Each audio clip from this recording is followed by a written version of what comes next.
Among them was a clear realization. The individual soldier needed greater firepower than the bolt-action rifle could provide. The war had accelerated the end of an era. For the United States, the BR remained in service. Though heavy and imperfect, it had proven indispensable, and commanders were reluctant to abandon a weapon that had anchored squads through the hardest battles of the war. It would see combat again in Korea, and even into Vietnam, where its aging design was still valued for the sheer volume of fire it could produce. But as armies modernized, its limitations became clearer. The 20-round magazine was too small, its weight too great for a single soldier to carry effectively, and its barrel too prone to overheating and sustained fire. What mattered most, however, was the concept it embodied.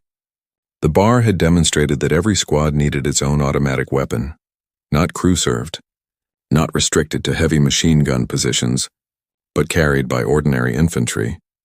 This realization shaped the future. The U.S. military eventually replaced the BAR with the M60 machine gun, designed to deliver higher rates of fire with belt-fed ammunition. Later still came the M249 squad automatic weapon, a direct descendant of the philosophy.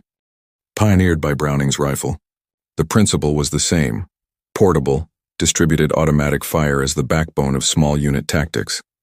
Germany's legacy was equally influential. The Sturmgewehr 44, though too late to save the Wehrmacht, directly inspired the Soviet AK-47 and, in turn, nearly every modern assault rifle. The SAT-G44 represented the logical counterpart to the BAR, not a support weapon but a true all-purpose infantry rifle.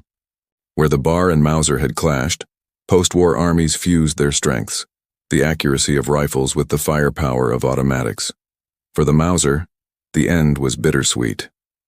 Revered for its accuracy and craftsmanship, it continued to serve in smaller conflicts, finding a second life in nations rebuilding after the war.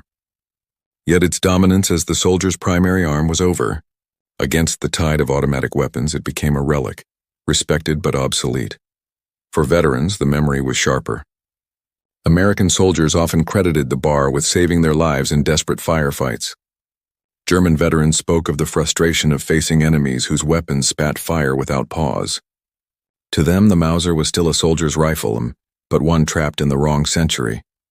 The aftermath, then, was not only technological but psychological. World War II had revealed that speed, volume, and suppression defined survival at the squad level. Bolt-action precision was